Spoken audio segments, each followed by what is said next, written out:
This video is for the people who like to pay attention to detail, maybe have a little OCD like me.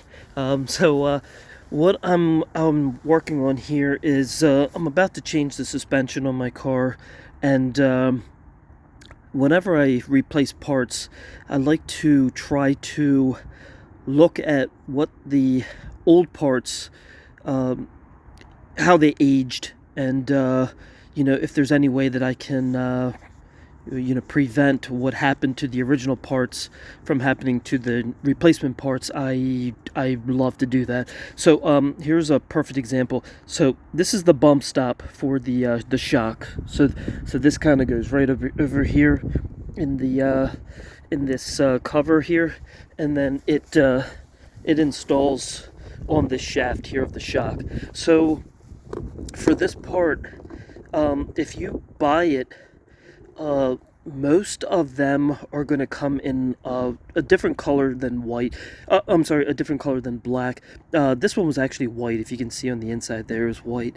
But the original ones that I had deteriorated. I mean, they were so bad I could pretty much just pull them off the shaft. I mean, they had completely disintegrated. So what I did is I thought about it, and I'm like, so how can I prevent that from happening on this one? And what I thought about is I was like, oh, maybe I'll use some Plasti Dip to encase it so that it protects it from the elements. And so what I did is I painted this with Plasti Dip, and I think it's going to probably hold up pretty well. I think for the most part, I can't imagine it's going to deteriorate really anywhere close to what the original one did. So this is one kind of quick tip on that. I think that this so if I had installed it, it was actually you were gonna see it was gonna sit up here, and then the dust shield, it was gonna be on the bottom. So the dust shield, basically from where my thumb is, that's where it mounts on this ridge here.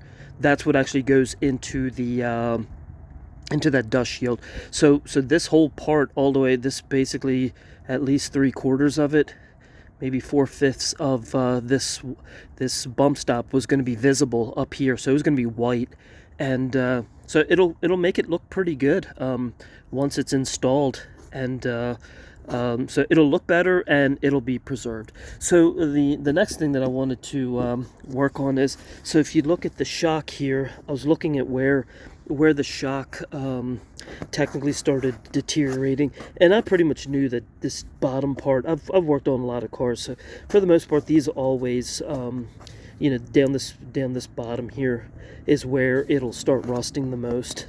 I've actually had a shock that I was actually surprised that it was still together. So what I do is when I install it, so with these I actually put wax on them. So this one's been waxed already, and what I'm going to do is when I install it on my car, I'm actually going to put a little bit of I put a lot of axle grease on threads of nuts and bolts, just to protect them and make it easier to take the car apart. But so I'm going to put some over here.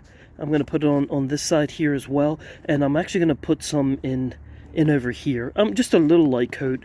Nothing major, but for the most part, I think that that's going to protect the shock from most of the wear and tear on it. So this is my original one from 184,000 miles on my car. So I mean, for the most part, it was a Florida car, so the bottom of the car is pretty clean.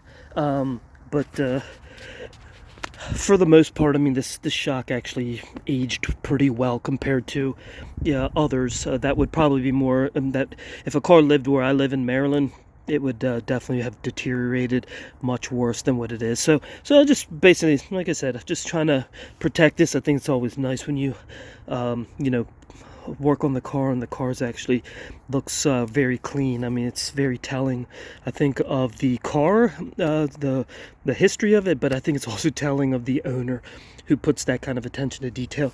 So these are the two things that I would say if you're replacing shocks. These are the rears on an E46, but this basically is universal for any shocks that you're working on. So just some quick tips for people, preparing to do the install, kind of something to think about. The neat thing about a lot of this stuff is, it just adds a little bit extra time on your install, but this kind of stuff goes a really long way. And if you guys have seen some of my other videos, like particularly with my brakes, when I change brakes, the rotors get painted.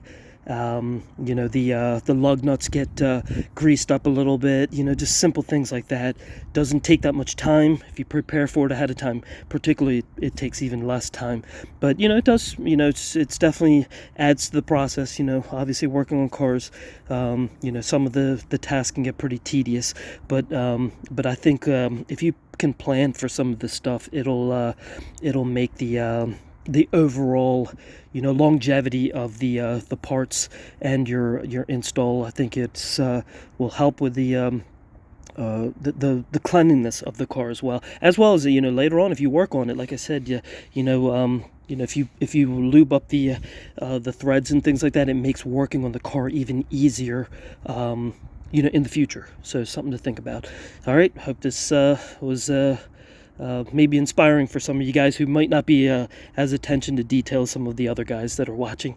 So all right, I'll see you guys.